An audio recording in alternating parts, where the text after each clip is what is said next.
This is a recorder, as well as everything we've seen before. And I can assure you that everything I'm going to teach you today will leave your mind blowing. So, are you ready to learn about this instrument? Yes, those were all recorders. When people think about recorders, they usually think about the soprano recorder, the one that schools usually teach. However, like many other instruments, the recorders have several variations in order to be able to play different octaves. We have the soprano recorder, we have the alto recorder, as well as the tenor recorder, the bass recorder, and many other recorders. And these ones are only the Baroque inspired recorders that most people use today. But there are also Renaissance recorders, medieval recorders, and many others from different cultures, like the Japanese recorder. Look, there's a duo of Renaissance recorders playing there. Let's listen to them. It may sound a little weird for most of you. That is because Renaissance recorders are handmade by recorder makers, while most of the Baroque recorders are made in factories like Yamaha or Moog and are mostly made by machines. However, that doesn't mean that Yamaha or Moog recorders sound bad. They simply sound different because the recorders are different. While Renaissance recorders are made to sound powerful in order to have as many people as possible to be able to hear them, Baroque recorders are usually played in closed spaces, which means that the resonance of the place has an important factor towards the sound of said recorder. Let's listen to the difference of the Baroque alto recorder playing inside and outside and see what are the differences on its sound.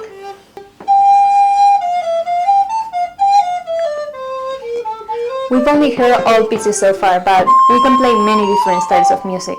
Usually, the oldest we play is medieval music, since it's one of the first time periods when music was written down, and we can look at it now. Can you hear that? That sounds like a typical medieval song.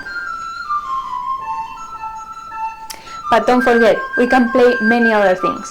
Have you ever heard contemporary music? It's music written in the 20th century or after, and it usually sounds really weird. Let's see if we can hear some contemporary music. Can you hear that? That sounds like Tiffany, a contemporary piece written by recorder and voice to play simultaneously. There's another sound coming from there. That sounds like music for a bird, another contemporary piece written by Linde. That one is completely different, even though both are contemporary pieces. That's the beauty of contemporary music. Everything is different, even if they're from the same time period. But fear not.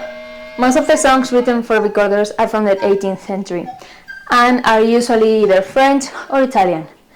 The most famous ones are called sonatas, and can include anything from 2 to 6 movements. Can you hear that?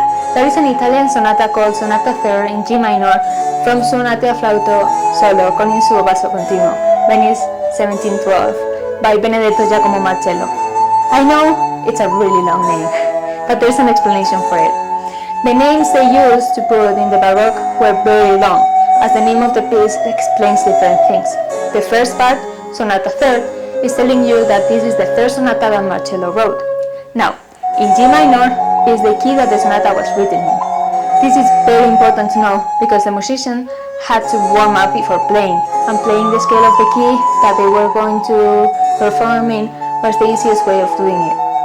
And it's not as simple as saying, they're professionals, they should be able to do it, right? While most professional recorder players have an easier time while changing keys because they've trained it, it is too difficult, and it might not seem difficult, but when you're a professional recorder player, your brain starts doing a lot of muscle memory, and when you have a sudden change of key, it might take 1 or 2 wrong notes to remember to play in the right alterations. Going back to the title, after the key, you can read Suonate a flauto solo. This is telling you that this is a sonata and this is written for a soloist recorder player. And finally, in the title, it says con il suo basso continuo. That was telling the musicians that they could play it alone. They could also play with the harpsichord, which is now considered the cramp of the piano. After the name of the piece, you have the place and the year that it was composed in. In this case, Marcello composed the piece in Venice in the year 1712. But not only the songs for recorders were named like that.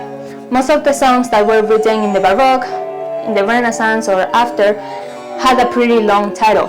In the Renaissance, the titles were sometimes even longer, because most of the books, pieces, or music written then were written in order to be able to play with many different instruments.